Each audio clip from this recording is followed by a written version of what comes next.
Hello, my dear students. Welcome to my class. I hope you all are amazing. So, today we will be learning about India's fight for freedom.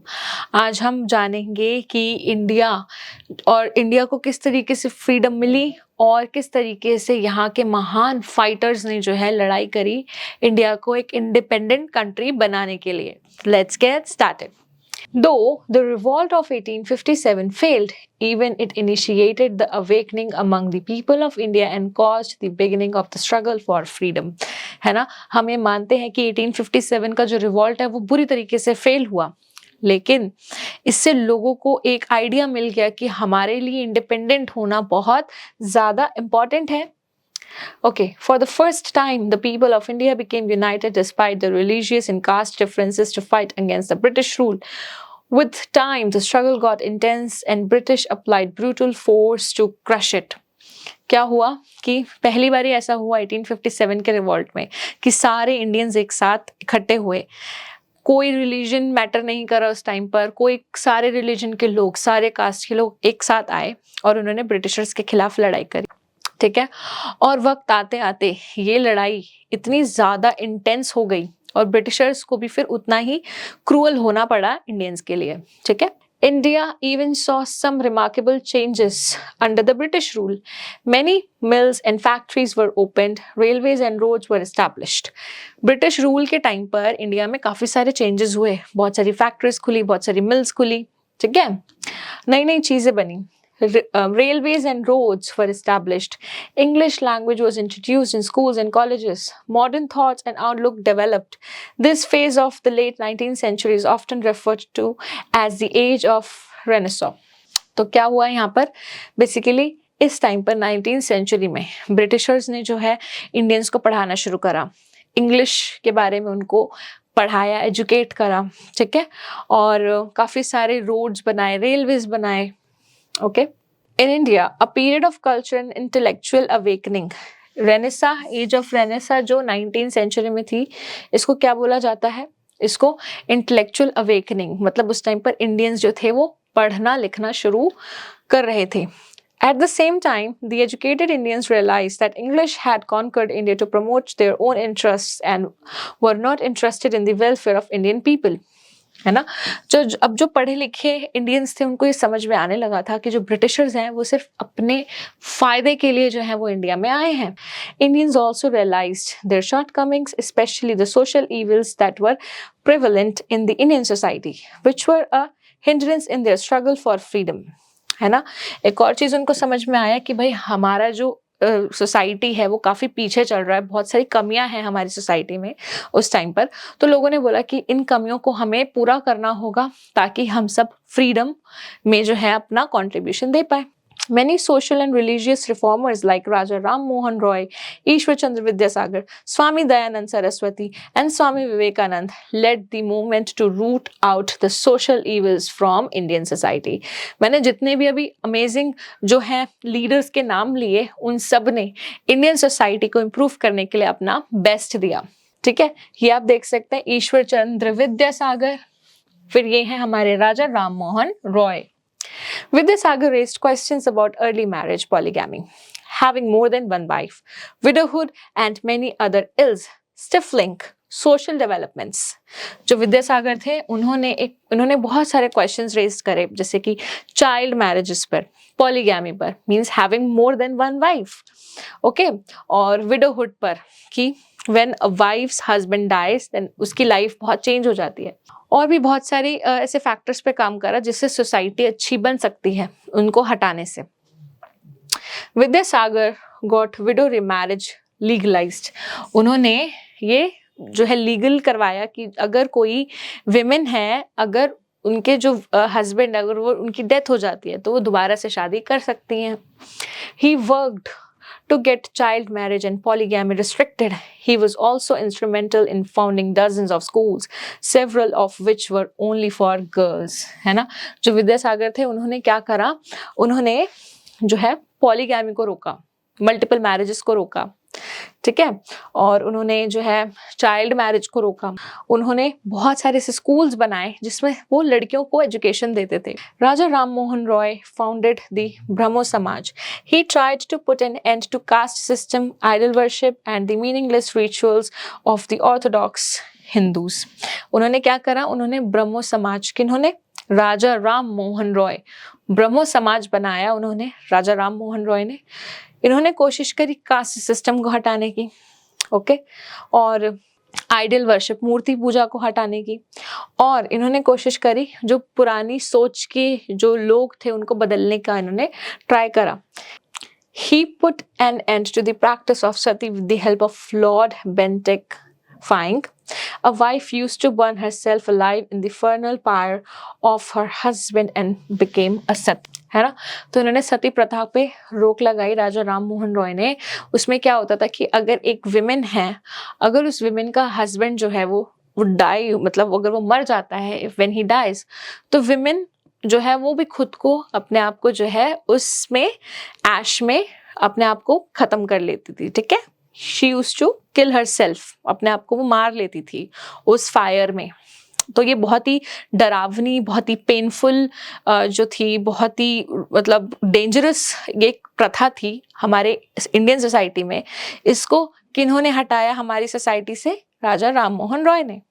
Raja Ram Mohan Roy is regarded as the father of Indian Renaissance as he brought about a change in society. Raja Ram Mohan Roy को father of Indian Renaissance बोला जाता है क्योंकि इन्होंने बहुत सारे changes लेकर आए सोसाइटी में। In 1875, Dayanand Saraswati founded the Arya Samaj, है ना। 1875 में दयानंद सरस्वती वो आर्य समाज लेकर आए। Through his organization, he tried to revive Hinduism on Vedic principles. He rejected caste system and idol worship. उन्होंने क्या जो है उन्होंने इम्प्रूव करने की कोशिश करी। उन्होंने दोबारा से लोगों को वैदिक सिस्टम के बारे में बताया, हमारे वेदों के बारे में बताया। उन्होंने कास्ट सिस्टम को हटाने का पूरा जो है ट्राई किया। Next is Swami Vivekananda. Swami Vivekananda was a pupil of Sri Ramakrishna Paramhansa, a priest at Akali temple. He founded the Ramakrishna mission and traveled all over India, teaching people to seek knowledge and shatter the shackles of superstition and caste system. जो स्वामी विवेकानंद जी थे वो किनके जो शिष्य थे, किनके शिष्य थे वो? रामकृष्ण परमहंस। रामकृष्ण परमहंस कौन थे? वो एक बहुत ही फेमस पर्सनालिटी थे जो इंडियन सोसाइटी में, जो हिंदू माइथोलॉजी में जो गॉडेस काली हैं उनके वो बहुत बड़े भक्त थे, ठीक है। तो वो काफ़ी बहुत ही सक्सेसफुल, वो मतलब उन्होंने अपनी प्रैक्टिसेस करी, बहुत पॉपुलर हुए वो, और उनके जो थे ये स्वामी विवेकानंद जी उनके शिष्य थे। Okay, these great thinkers of the society also felt the education would help to bring prosperity in the country. So they laid stress on the education and created a feeling of nationalism among the Indians. इनको ये लगा कि भाई लोगों को ना उनकी thinking सुधारने की बहुत ज़रूरत है, तभी हम सब एक साथ मिलकर जो है अपनी कंट्री को फ्रीडम दिलवा पाएंगे, ठीक है। और एजुकेशन जो है बहुत ज़रूरी है, लोगों को मॉडर्न करवाना बहुत ज़रूरी है। People started holding meetings in different parts of the country to draw the attention to the British rulers to their problems. लोगों ने क्या करा? लोगों ने ना जगह जगह पर मीटिंग्स करना शुरू कर दी कि ब्रिटिशर्स से हमें क्या दिक्कत हो रही है, हम कैसे प्रॉब्लम सॉल्व कर सकते हैं। People started holding meetings in different parts of the country to draw the attention of the British rulers to their problems. जो इंडियंस थे उन्होंने जगह जगह पर मीटिंग करना शुरू करी ताकि जो ब्रिटिश रूलर्स हैं वो इनकी प्रॉब्लम की तरफ ध्यान दे पाए। Indians started publishing their views and ideas in newspapers. Many organizations and associations were started by the educated people of the society. लोगों ने क्या करना शुरू करा? न्यूज़पेपर में जो है लिखना शुरू करा, मैगजीन्स पब्लिश करना शुरू करे ताकि लोगों में अवेयरनेस भी फैले। जो एजुकेटेड लोग थे उन्होंने अपनी जो है एसोसिएशन शुरू करी, ऑर्गेनाइजेशन शुरू करी लोगों को अवेयर करवाने की। Okay, knowledge vault. G. Subramania Iyer was a leading Indian journalist, social reformer and freedom fighter who founded the Hindu newspaper on 20th September 1818. Okay, जो जी सुब्रमण्य अय्यर थे वो क्या थे? वो एक फ्रीडम फाइटर थे। एक सोशल रिफॉर्मर थे, मतलब समाज सुधारक, और एक जर्नलिस्ट थे। उन्होंने एक उन्होंने न्यूज़पेपर निकाला जिसका नाम क्या है, द हिंदू। कब निकाला? 20 सितंबर 1818 को। Mohandas Karamchand Gandhi, the father of our nation, arrived on the scene in 1915. Gandhiji spoke strongly against untouchability, caste system, liquor consumption, and condemned the oppressive laws of the British.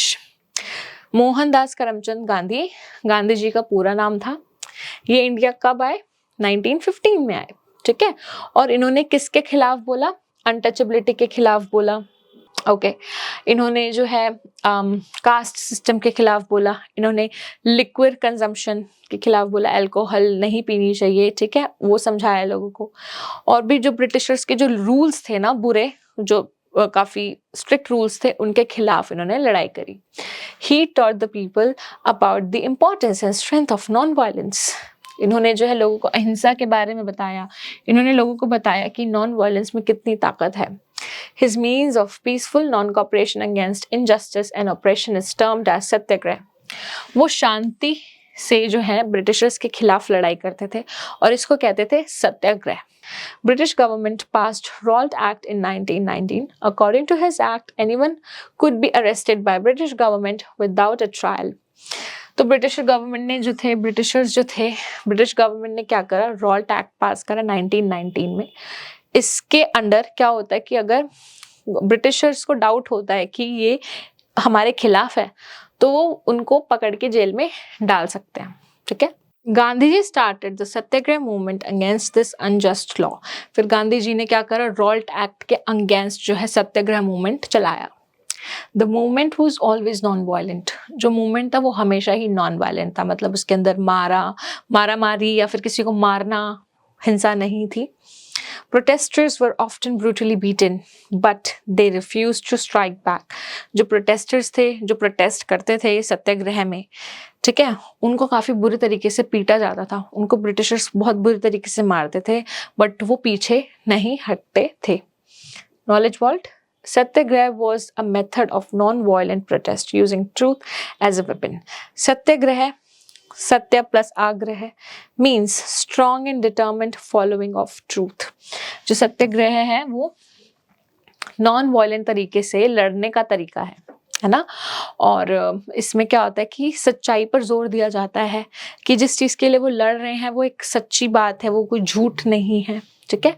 और सत्याग्रह means जो truth है उसके path पर चलना। Alright, Jallianwala Bagh Bhaskar.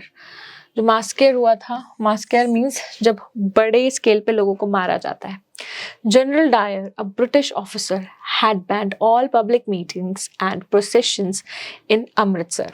जो जलियांवाला बाग में general Dyer थे, उन्होंने जो है हर चीज़ पर बैन लगा दी थी कि कहीं पर भी लोग इकट्ठा नहीं हो सकते। But on Baisakhi day 13th April 1919, a few thousand of people assembled at an enclosed park named Jallianwala Bagh in Amritsar for a peaceful public meeting. But Baisakhi वाले दिन, कब? 13th April 1919 को बहुत सारे लोग जो थे वो एक जलियांवाला बाग, एक पार्क है एक तरीके से, वहाँ पर लोग इकट्ठा हुए। The park had only one exit, और इस पार्क का सिर्फ एक ही गेट था जहां से लोग आते और जाते थे। General Dyer's orders, the policemen blocked that exit and opened fire, killing thousands of people, injuring many more. तो फिर क्या करा जनरल डायर ने? ऑर्डर दिया और बोला कि इन लोगों पर गोलियां चला दो, इनको मार दो, ठीक है, क्योंकि ये लोग मीटिंग कर रहे हैं। बट वो मीटिंग कर रहे थे, वो शांति से मीटिंग कर रहे थे, बट क्योंकि बैन था तो इनको मार दिया गया, ठीक है। इससे काफ़ी लोग जो है उनको बहुत गुस्सा आया जब ये न्यूज़ फैली पूरे कंट्री में। Non cooperation movement. In response to the cold-blooded massacre of innocent people in Jallianwala Bagh, the Indian National Congress launched the non-cooperation movement in 1920. जब लोगों को पता चला कि इस तरीके से बहुत सारे लोगों को मारा गया, तो इंडियन नेशनल कांग्रेस, जो कि पॉलिटिकल पार्टी थी, फर्स्ट पॉलिटिकल पार्टी, उसने क्या लॉन्च करा? नॉन कॉपरेशन मूवमेंट 1920 में। This was the first big movement led by Gandhi ji and was the beginning of the Gandhian phase of the freedom struggle. ये सबसे बड़ा movement था जो गांधी जी ने शुरू किया, ओके और ये इसके बाद से गांधीयन फेज आने लगा. Gandhi ji now demanded the total freedom from the British rule. अब गांधी जी जो है वो पूर्ण स्वराज, टोटल फ्रीडम मानने जो है उसको मांगने लग गए. The non cooperation movement was a non violent protest movement. जो नॉन कॉपरेशन मूवमेंट था उसमें कुछ भी किसी को मारा नहीं जा रहा था, वो नॉन वायलेंट था. Thousands of Indians joined this movement. Students boycotted British-run schools and colleges, and lawyers boycotted courts. People picketed shops selling British-made goods and asked people to buy Swadeshi or Indian-made goods instead. तो क्या हुआ यहाँ पर, जो Indians थे, students थे, उन्होंने जो है ज्वाइन करा इस प्रोटेस्ट को. लोगों ने जो है ब्रिटिशर्स का सामान खरीदना छोड़ दिया, बच्चों ने स्कूल्स छोड़ दिए, लॉयर्स थे उन्होंने कोर्ट छोड़ दिए, ठीक है, और उन्होंने स्वदेशी पर फोर्स किया, मतलब चाहा कि लोग इंडियन गुड्स खरीदें. Elections and government functions were boycotted and titles and honors given by the British were returned. लोगों ने जो है इलेक्शंस को मानना छोड़ दिया.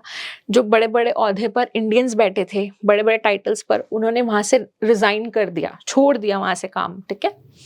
Knowledge vault. Rabindranath Tagore returned knighthood bestowed upon him by the British in 1915. जो रविंद्रनाथ टैगोर थे, उन्होंने जो है अपना नाइटहुड जो है एक पोजीशन होती है वो छोड़ दी थी. कब? 1915 में, ठीक है. Okay, next is but the movement which was supposed to be peaceful turned violent in nature when the violence broke out in 1922 at Chauri Chaura in Uttar Pradesh. But क्या हुआ, कुछ टाइम बाद ये जो नॉन वायलेंट मूवमेंट थी ये violent में बदल गई, वायलेंस होने लग गया. कौन से ईयर में? 1922 में चौरी चौरा में, जो उत्तर प्रदेश में एक जगह है, वहां पर जो है खून खराबा हुआ. A procession of farmers was fired by British and retaliation. The people burnt down the Chori Chora police station. Disappointed, Gandhi ji called off the movement. तो यहाँ पर क्या करो, कुछ फार्मर्स जो थे वो एक पुलिस स्टेशन में गए चौरी चौरा में, ठीक है. वहां पर इन्होंने क्या किया, मतलब कुछ फार्मर्स थे वो चौरी चौरा पुलिस स्टेशन में गए और वहां पर जो पुलिसमैन थे उनको मारा गया, उनका पुलिस स्टेशन जला दिया गया. तो गांधी जी इस चीज से काफी नाराज हुए और उन्होंने जो है ये बंद कर दिया ये मूवमेंट, ठीक है, क्योंकि ये वायलेंट हो गया था. Some Indians who were disappointed with the withdrawal of the non-cooperation movement started revolutionary activities against the British. कुछ लोग जो थे वो इस चीज से बहुत नाराज हुए कि जो महात्मा गांधी है उन्होंने नॉन कॉपरेशन मूवमेंट बंद कर दिया. तो लोगों ने बहुत सारी अलग अलग एक्टिविटीज में पार्टिसिपेट करना शुरू करा. These revolutionaries felt that non-violent movements would not lead to independence. Revolutionaries such as Bhagat Singh, Chandrasekhar Azad, Jatin Das, Surya Sen, Binoy Badal and Dinesh defied the British and were put to death. बहुत सारे जो ऐसे मतलब freedom fighters थे, revolutionaries थे, उन्होंने जो है बहुत ज्यादा नॉन वायलेंट मूवमेंट पर ध्यान ना देकर अग्रेसिव तरीके से काम किया. ओके, एंड जो मैंने आपके सामने भी नाम लिए, जैसे कि भगत सिंह, चंद्रशेखर आजाद, जतिन दास, सूर्य सेन, बिनोय बादल, दिनेश, इन सब ने ब्रिटिशर्स के खिलाफ वायलेंटली जो है प्रोटेस्ट किया और इन सब को जो है सजाए मौत मिली, ठीक है. इनको मार दिया गया ब्रिटिशर्स के द्वारा, ठीक है.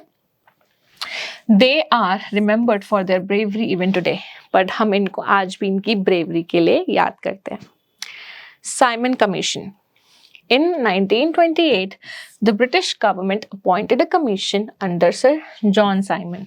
1928 में क्या हुआ, जो एक कमीशन अपॉइंट करी गई अंडर सर जॉन साइमन, ठीक है. जॉन साइमन के नाम से उनके अंडर एक कमीशन बनाई गई जिसका नाम था Simon commission.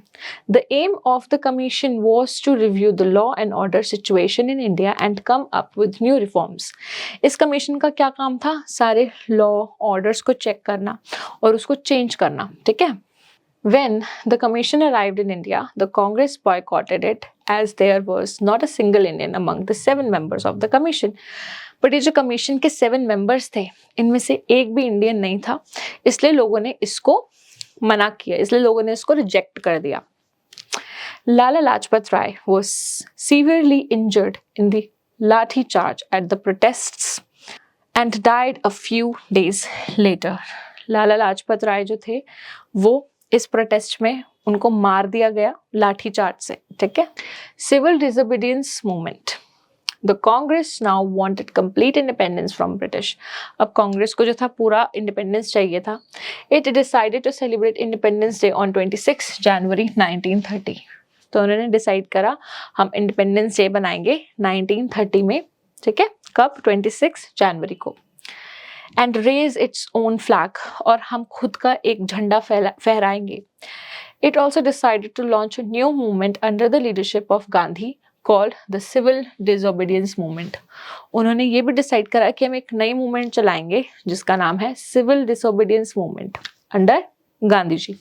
Other leaders of the movement were Dr. Rajendra Prasad, Sardar Vallabhbhai Patel, Maulana Abul Kalam Azad, Sarojini Naidu and Jawaharlal Nehru. ये सारे जो बहुत ही फेमस पर्सनालिटीज थे, ये इस मूवमेंट का बहुत बड़ा इंपॉर्टेंट पार्ट थे.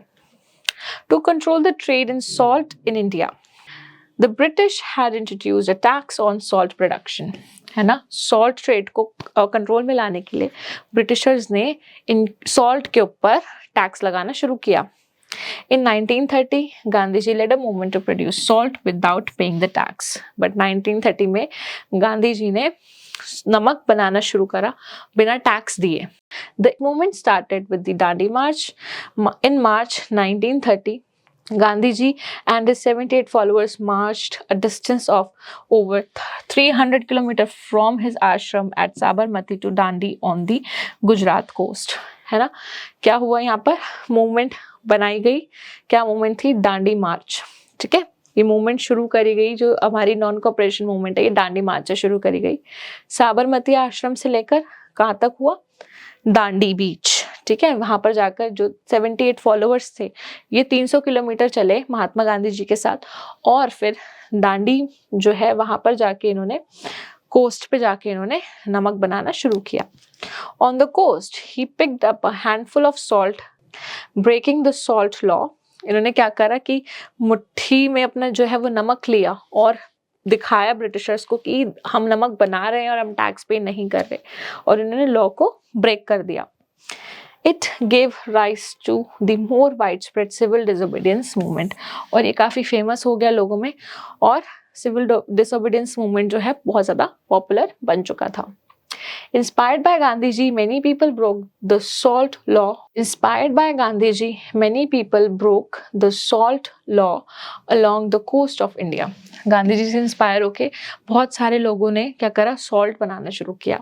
The government arrested thousands of people as people were put in jail.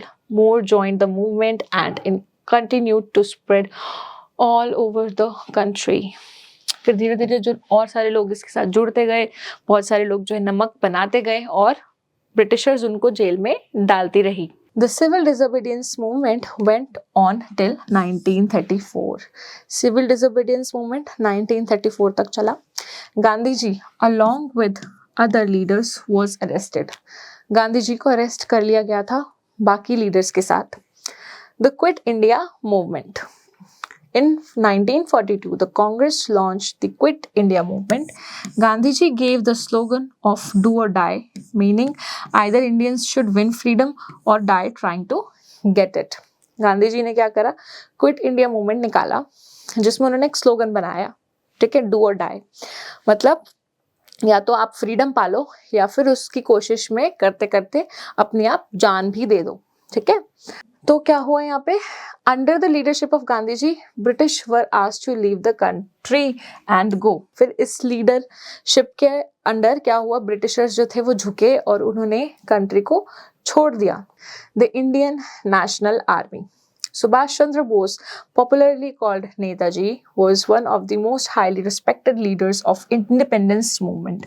Netaji Subhash Chandra Bose जो है वो सबसे one of the respected leaders थे हमारे फ्रीडम फाइटिंग में, ठीक है. With the support of Japan he organized the Indian National Army. उन्होंने जापान की मदद से इंडियन नेशनल आर्मी बनाई और द आज़ाद हिंद फौज, जिसका नाम दूसरा नाम क्या है, आज़ाद हिंद फौज, इन 1941 and fought for India's freedom. 1941 में इन्होंने बनाई और इंडिया के लिए इन्होंने लड़ाई करी, ठीक है. ही रेज्ड स्लोगन्स लाइक जय हिंद एंड दिल्ली चलो.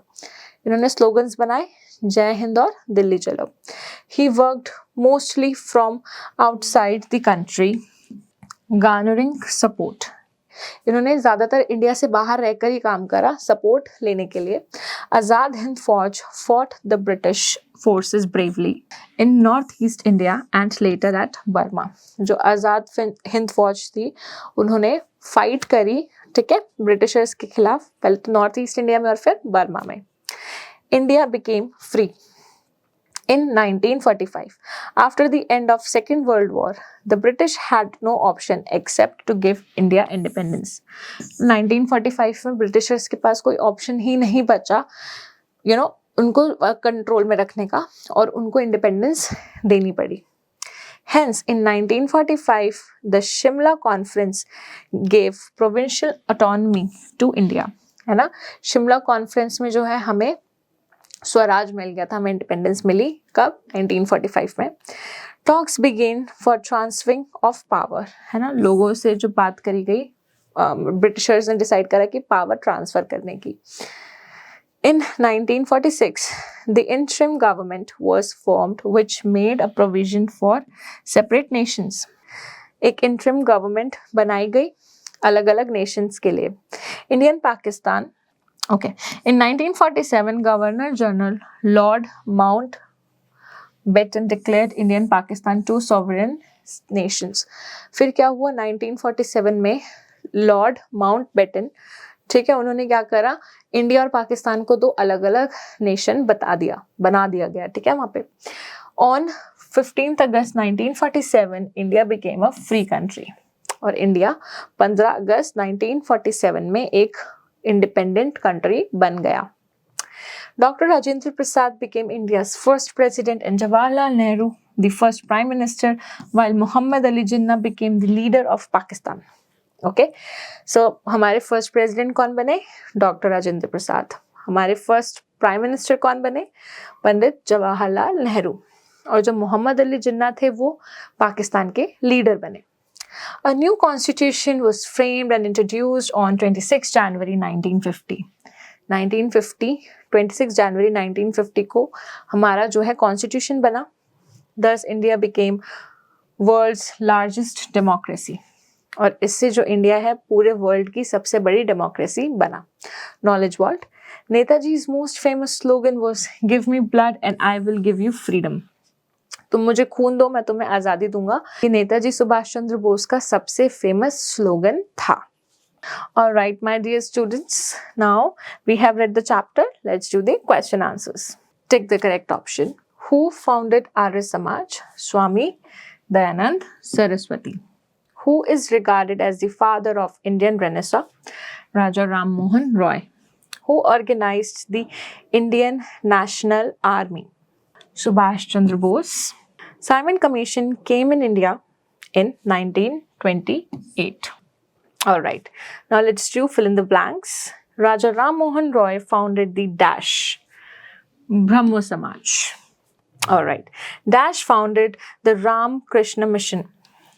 Swami Vivekanand. Dash returned the knighthood bestowed upon him by the British in 1915. Rabindranath Tagore. In 1930, Gandhiji led a movement to produce Dash without paying the tax. Salt. Dash gave the slogan of "Do or Die." Gandhiji. Dash became the leader of Pakistan. Muhammad Ali Jinnah. Let's do true and false. Late 19th century is often referred to as Age of Renaissance. True. Gandhiji taught the people about the importance of strength of violence. False. Gandhiji opposed the Ralt Act. True. The non-cooperation movement was a non-violent protest movement. True. Simon Commission had 3 Indian members. False. Sarojini Naidu joined the civil disobedience movement. True. Mention the year in which the following are held. अब आपको क्या बताना है कि ये जो events है ये कौन कौन से ईयर में हुए. तो मैं आपको नंबर 1 बताऊंगी, then you have to do it by your own. So Arya Samaj was found in 1875. All right, my dear students. So these questions and activities you can solve with the help of your parents and teachers. I really hope that you have understood each and everything in this video. Thank you so much for watching this one, and I will be seeing you in my other videos. Till then, take care. Bye-bye.